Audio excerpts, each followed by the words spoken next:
Hi friends, welcome to our channel. இன்றைக்கி நம்ம வீடியோவில் என்ன பார்க்க போகிறோன்னா, பாவக்காய் பொரியல் தான். நல்லா ஜூஸியான சூடான சாதத்தில் பிணைஞ்சு சாப்பிடக்கூடிய ஒரு பொரியல் தான் பார்க்க போகிறோம். நல்லா 1/2 கிலோ பாவக்காய் இந்த மாதிரி குட்டி குட்டியாக கட் பண்ணிக்கோங்க. 2 மீடியம் சைஸ் வெங்காயம் கட் பண்ணி வச்சுருக்கேன். 2 தக்காளி எடுத்து வச்சுருக்கேன். 2 தக்காளி இதுக்கு போதும். இதுக்கு தேவையான பொருட்கள் பாவக்காய், வெங்காயம், தக்காளி, மிளகாய்த்தூள், அப்புறம் உப்பு, அவ்வளோதாங்க.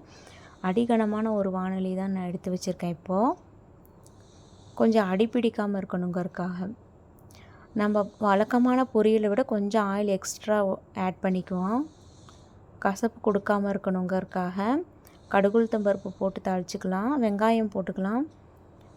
வெங்காயம் நல்லா ஃப்ரை ஆகணும்னு தேவையில்லை, ஒரு பாதி அளவுக்கு ஃப்ரை ஆனால் போதும். அதுக்கப்புறம் நம்ம பாவக்காவை ஆட் பண்ணிக்கலாம்.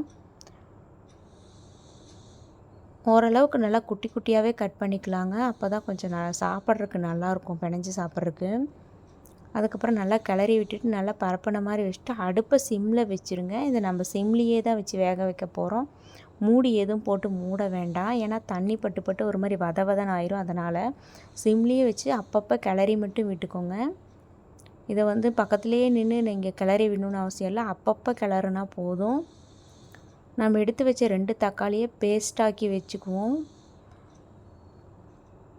ஒரு 3/4 பங்கு பாவக்காய் வெந்ததுக்கப்புறம் இந்த தக்காளி ஆட் பண்ணிக்குவோம்.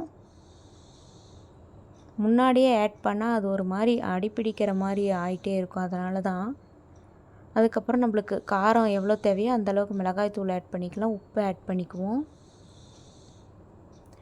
நல்லா கிளறி பச்சை வாசனை நல்லா போகிற வரைக்கும் இது ஃப்ரை ஆகிக்கிட்டே இருக்கட்டும். அடுப்பு சிம்லேயே வச்சுட்டு நல்லா பச்சை வாசனை போக வரைக்கும் நல்லா விட்டுருங்க. நல்லா ஃப்ரை ஆகட்டும். நல்லா ஃப்ரை ஆனதுக்கப்புறம் பார்த்திங்கன்னா பாவக்காய் ரெடி ஆயிரும். இப்போ நம்மளுக்கு பாவக்காய் ரெடி ஆகிடுச்சு, பச்சை வாசனையும் போயிடுச்சு. பாவக்காய் நல்லா ஒரு ஜூஸியான பாவக்காய் ரெடி ஆயிடுச்சு.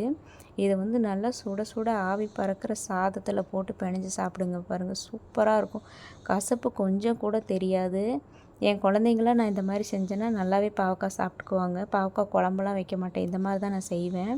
வீடியோ பிடிச்சிருந்தா லைக் போடுங்க.